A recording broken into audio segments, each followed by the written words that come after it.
occult. The word occult simply is a Latin word which means hidden.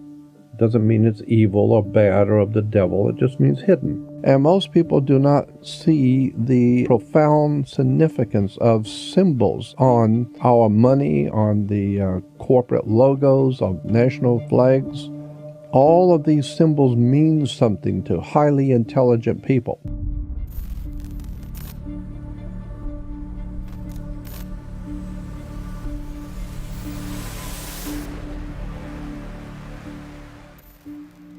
You will see when you're holding the back of the dollar bill to you, it's on the right-hand side is the eagle, and the eagle has 32 feathers on one wing and 33 on the other, 32 and 33. Very interesting is he has 9 tail feathers. And in the world of the occult, there is an idea expressed that there were 9 men who are called the Council of Nine, because religion and God is always equated with 3. There's always a triune God everywhere. All over the world you have triune deities, 3. And so the idea being 3 times 3 is 9. It's the opposing of the gods. All the gods are represented by 3. That's why you have Christianity, Judaism, and Islam, 3 major religions. They're called the people of the book. Why do you have 3? You have 3 because you have Brahma, Vishnu, Shiva, Osiris, Isis, Horus, Solomon. There was no King Solomon. There was no King Solomon ever existed. There was no King David or King Solomon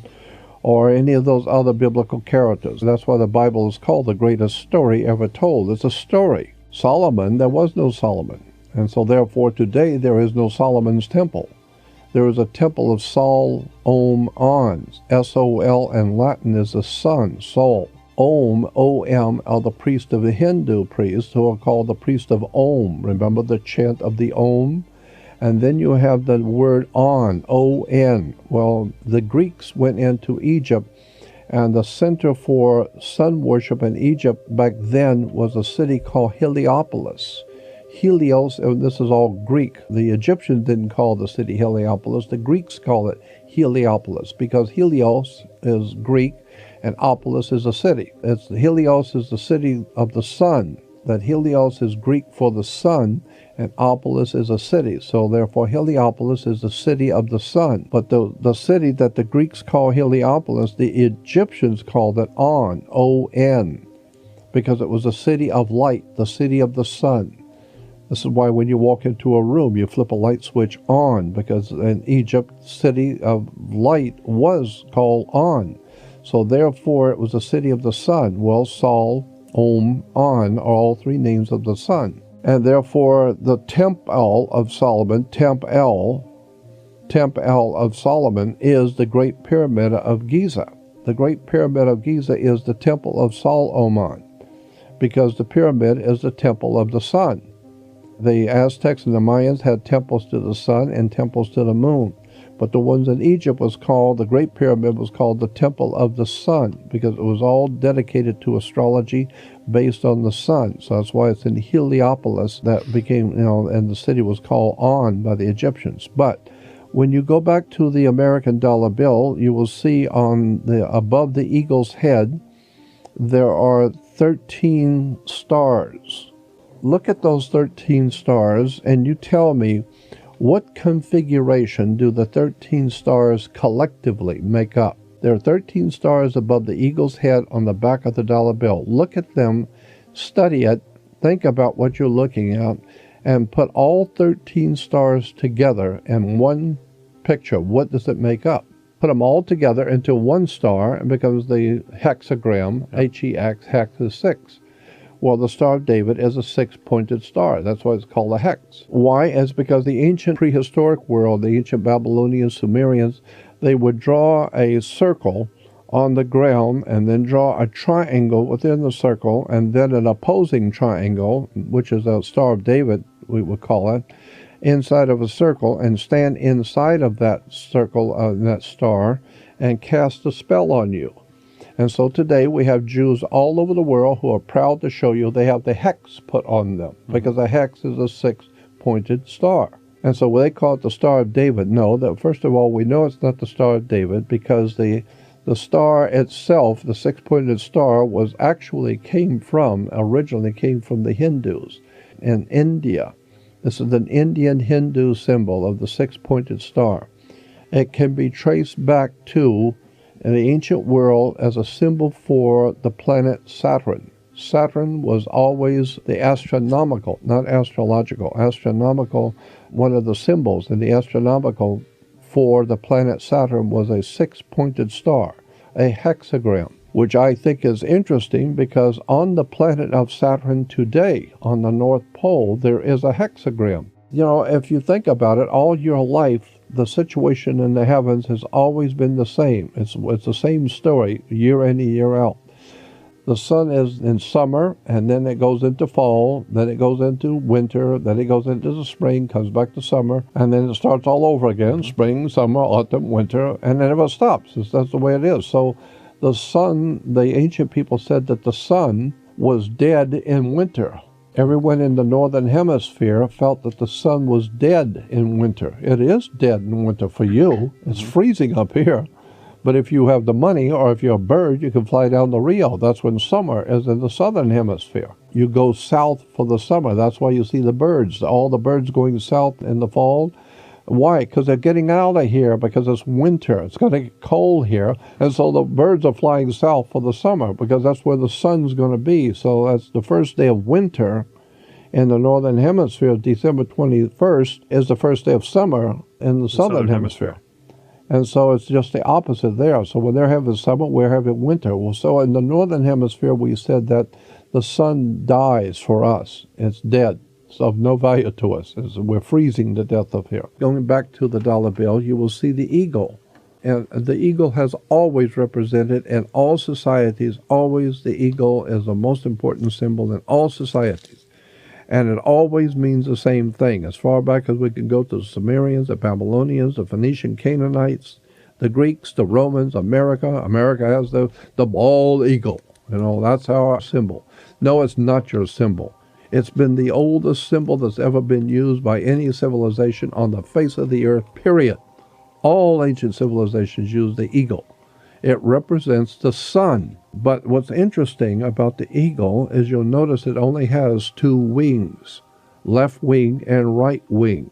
That's why you can only have two political parties under this system in America. You can only have a left wing and a right wing because the eagle only has two wings. But both wings are operated by the same brain. So there's a third party here. There's the brain that operates the left wing and right wing, which is telling you that our political system is run by money. Banks are on both sides of a river.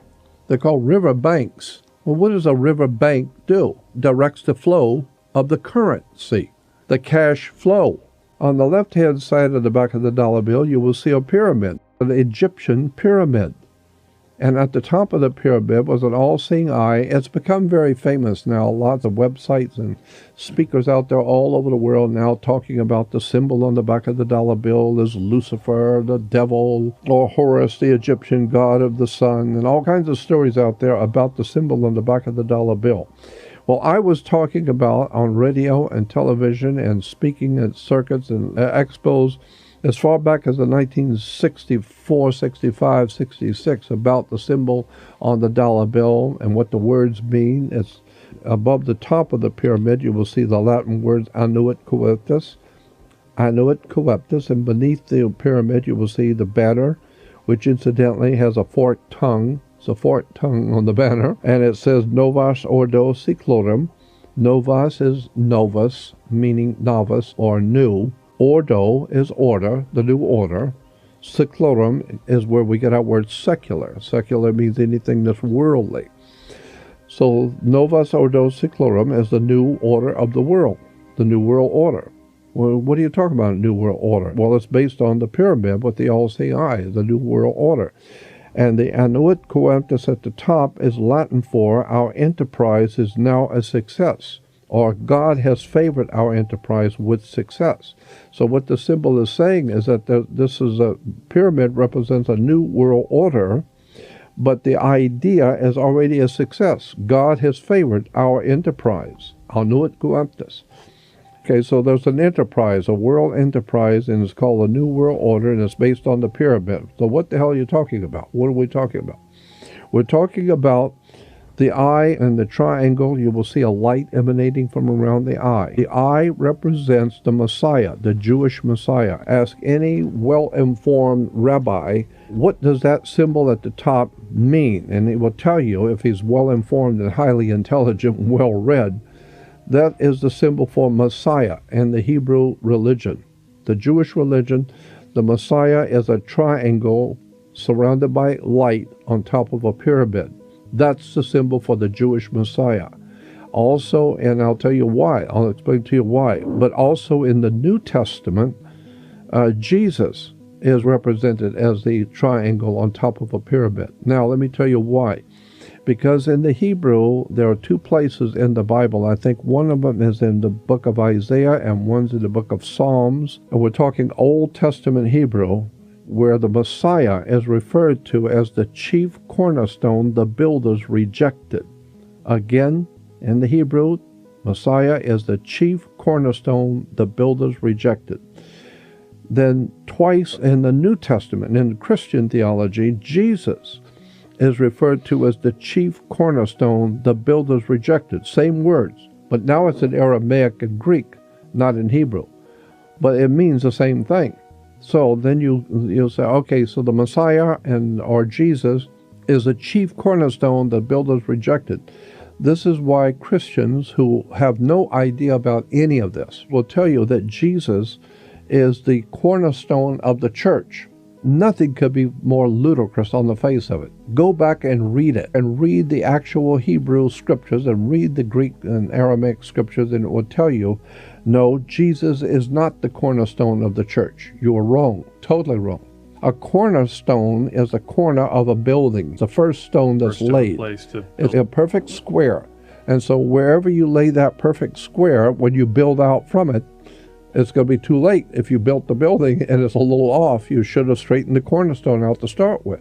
So the cornerstone is on the bottom of the building. Jesus is not the cornerstone. The word in Greek and Hebrew is chief cornerstone. Chief cornerstone is totally different than cornerstone, because the word chief cornerstone in Hebrew means, look it up in the Hebrew dictionary, chief cornerstone is a Hebrew word which means a triangle perched on top of a pyramid. Because if you take a perfect four-sided pyramid in your mind, four-sided pyramid, absolute perfect, you take a razor and you cut off the tip.